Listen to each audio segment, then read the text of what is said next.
What if I told you that the moment you feel your blood pressure rising in an argument, you still have the power to steer that conversation into connection instead of collision? Today, we're breaking down the art of de-escalation so your heated moments don't destroy your bond. Welcome back, Uplifting Life Partners, to Marriage Mastery Uplifters Podcast, Cultivating Extraordinary Connections, the podcast dedicated to giving you the tools to build, repair, and strengthen the foundation of your relationship so you can have a stronger, more joyful, and resilient marriage. I'm your host, Ron Simplified Myers. Let's ignite possibilities together. Well, this is our Marriage Builder Sunday episode, and today we're diving into the topic De-escalation 101, navigating a heated conversation without a communication breakdown. Our objective and goal is by the end of today, you'll know exactly how to keep a heated conversation from spiraling into a communication breakdown, even if you're dealing with strong personalities, high stress, or past hurts. Well, actually, I created this episode specifically for myself, so I'm really going to be talking to myself out loud, and I'm going to let you guys in on the conversation. All right, so let's start by understanding why conversations escalate. And there's no better place to start than the science of escalation. You have fight or flight, and then you add emotional flooding.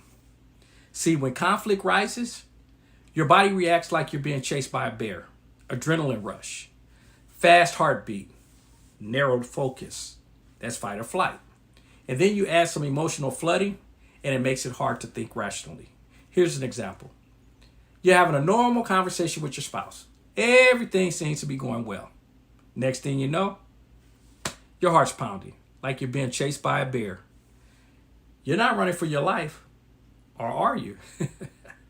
No, we're just arguing about where to eat dinner. But your body, it doesn't know the difference. Your nervous system's just saying, danger, danger. Now the conversation over Chipotle or Olive Garden could be the end of your marriage. See, when you're flooded like that, your brain literally shuts down the reasoning center, which is why you end up saying some dumb stuff like, that's why the dog listens to me more than you. Not helpful, not rational, but you're in survival mode. But guess what you actually did? You probably escalated the conversation even more by that comment.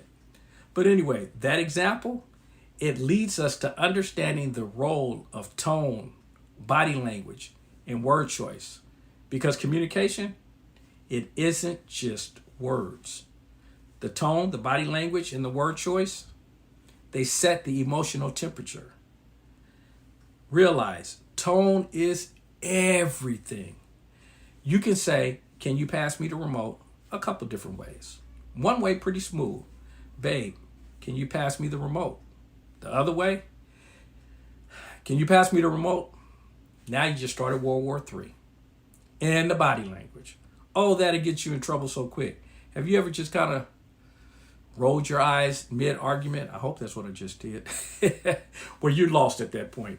You can bring the best defense, best argument. It doesn't matter. Once the eyes start rolling, your spouse just giving you that look. So that's how you feel. So recognize the fight usually isn't about what you said. It's how you said it. So that leads us to marriage-specific triggers. There are unresolved issues from the past. Have you ever noticed how spouses, when they fight, it's like prosecutors? You think you're talking about trash day, and suddenly you're on trial for something you did about 8 to 10 years ago? Oh, you forgot to take out the trash. Just like you forgot my birthday in 2015. Like, wait. Why am I in court for old charges? What you need to take from this example is if you don't, and we all know this, if you don't resolve old wounds, they will show up in new arguments. So let's address the feelings of being unheard or dismissed. Now, we've talked about this many times before, but it's that important for us to continue because nothing escalates faster than someone feeling ignored. And again, this is very significant to understand that. It's like this. Your spouse says, "You're not listening to me." And you being smart, that's me. "I'm listening." Congratulations. You just proved their point. You're technically listening, but emotionally, you went deaf. What you have to understand here is people don't just want your ears. They want validation. Woo! That one hits me like a brick, okay? So how about power struggles and emotional safety? Some couples argue like they're running for some type of political position, and it's all about winning. It's about getting votes at all expense. But in marriage, if somebody's got to lose for you to win, guess what? The whole marriage loses. Think about it. Have you ever won an argument and then ended up sleeping on the couch? That's not winning. So here, understand, safety and teamwork, it matters more than winning an argument. So let's share a relatable story. There's this couple, let's call them Khalib and Simone. They started off arguing about laundry. Yep, laundry. Khalib was like, "You always leave clothes in the dryer. You know it's coming, you hear it."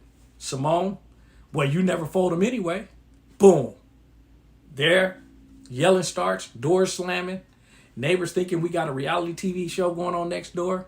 So it went from socks in the dryer to Simone yelling, "That's why I don't like your cousin." Wait a minute. How did the cousin get in the fight? They ain't even in the house. But that's what we learn, that escalation is one small spark. No de-escalation tools, and suddenly they're fighting about stuff that had nothing to do with the laundry. If either one of them had paused, validated the other one, or just taken a breath, that fight would have stayed in the dryer where it belonged. And folks, I know if you're married or if you get any kind of tight relationship, these examples probably resonate with you. So what do we do about it? We learn and implement the 5-step de-escalation framework. Number 1, pause before you pounce. Recognizing physical and emotional cues before you respond. Here's an example. If your voice is rising, your heart's racing, or your breathing changes, it's time to hit the pause button. Number 2, check your body language. Soften facial expression, avoid pointing, and maintain an open stance. Number 3, use I statements. Again, we talk about this all the time, but you got to do that instead of the you accusations. Here's an example. "I feel overwhelmed when we talk like this," versus "You always make me feel." And if you've been following this podcast, you've heard me use the I statement approach continuously. My question would be, are you using it? It works, and it helps us avoid escalation in our conversations. Number 4, validate before you debate. Acknowledge their perspective before sharing your own. Woo! Hello. And number 5, set a temporary timeout if needed.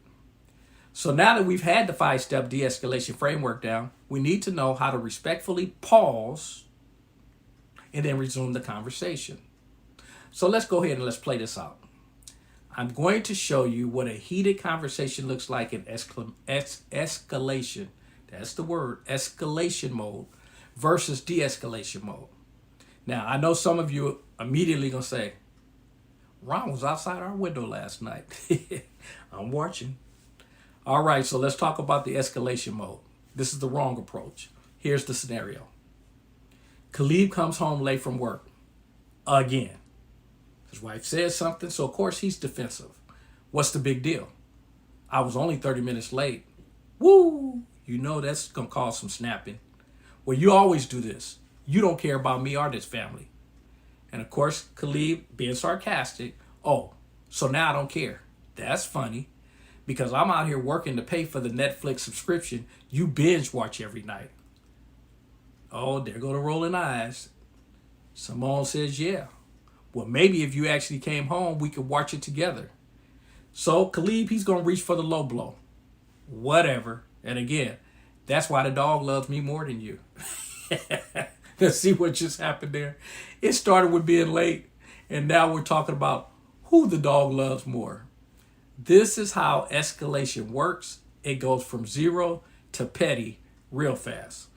Both people stop listening, and started competing for who could land the nastiest punchline, and that's not healthy.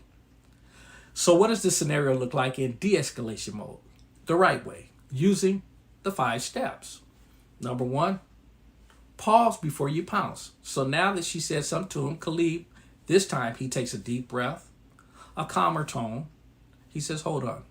I can tell you're upset. Let me slow down before I make this worse. So instead of snapping back, Khalid hits the brakes, giving his brain time to catch up before his mouth runs wild. Number 2, check your body language. So Khalid relaxes his shoulders, he faces Simone, and he softens his tone. Instead of the sarcasm, he keeps it direct. I see you're hurt that I was late. By softening the body language and tone, he changes the temperature of the conversation. Number 3, where we again talk about using the I statements instead of the you accusations. Even though Simone's frustrated, she's been coached to use the I statements. So she says, I feel unimportant when you come home late and you don't let me know what's going on. So Khalid, instead of defending, he says, I hear you. I didn't text. And it probably felt like I wasn't thinking about you. 4, validate before you debate. Khalid, he's doing validating first. He says, I get why that hurt. You've been waiting for me, and it feels like I wasn't valuing your time. Now Simone feels hurt, which lowers her defensiveness.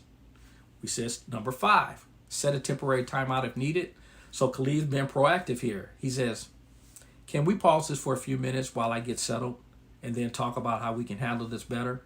I want to find a solution together. Simone is softer now. Yeah, I like that. I just needed you to acknowledge it. See, same situation, totally different outcome. No one had to insult by bringing the dog into the picture or talking about people's cousin, and both people walked away feeling heard instead of hurt. Now I'm going to encourage practice, but here's the trick. Don't wait until you're mid-argument to try this for the first time. That's like practicing your fire escape plan while the kitchen's already on fire. You need to practice this when you're calm. Do it over dinner, role play it in the car, you can even make it a game. Because when the real heat comes, your brain will go straight to whatever is practiced most, whether it's yelling or de-escalating. This actually reminds me of a time when I was at an event and the speaker shared about one of their clients' ways of dealing when they got into heated moments.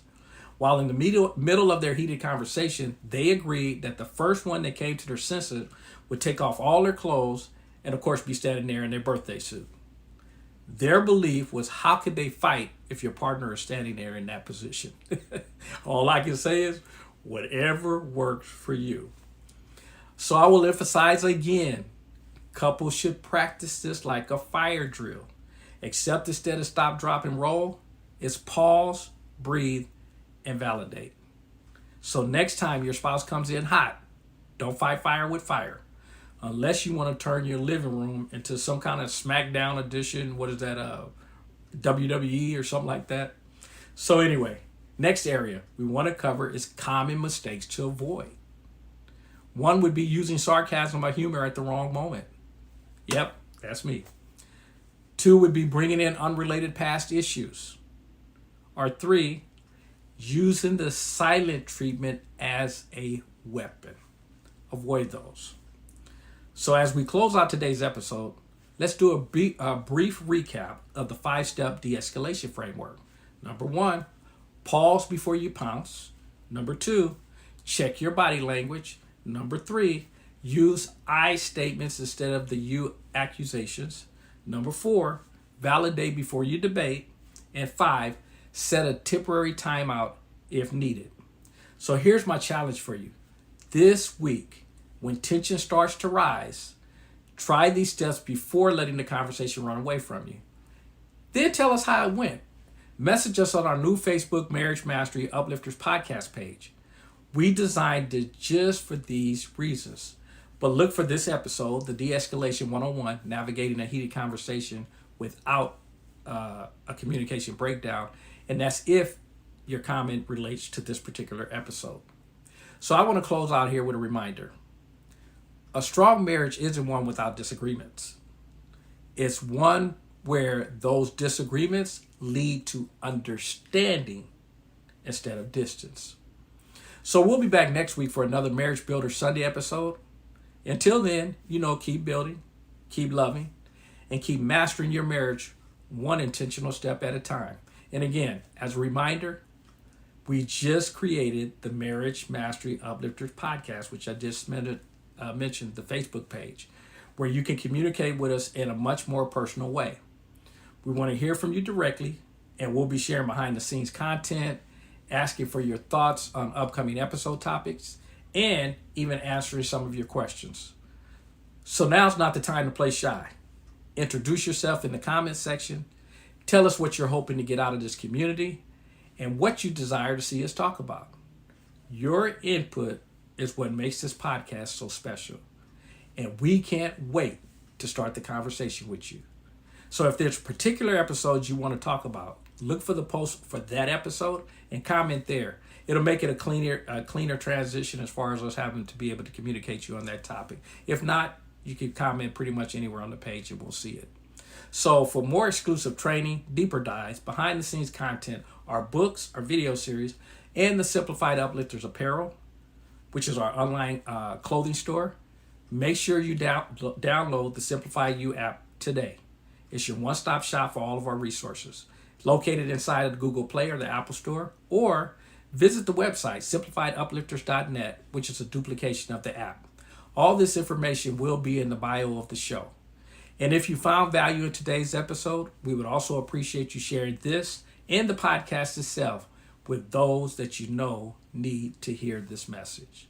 And if you haven't already, subscribe to Marriage Mastery Uplifters podcast so you don't miss our upcoming Self-Love Wednesday, where we'll explore individual areas to strengthen your journey to self-love.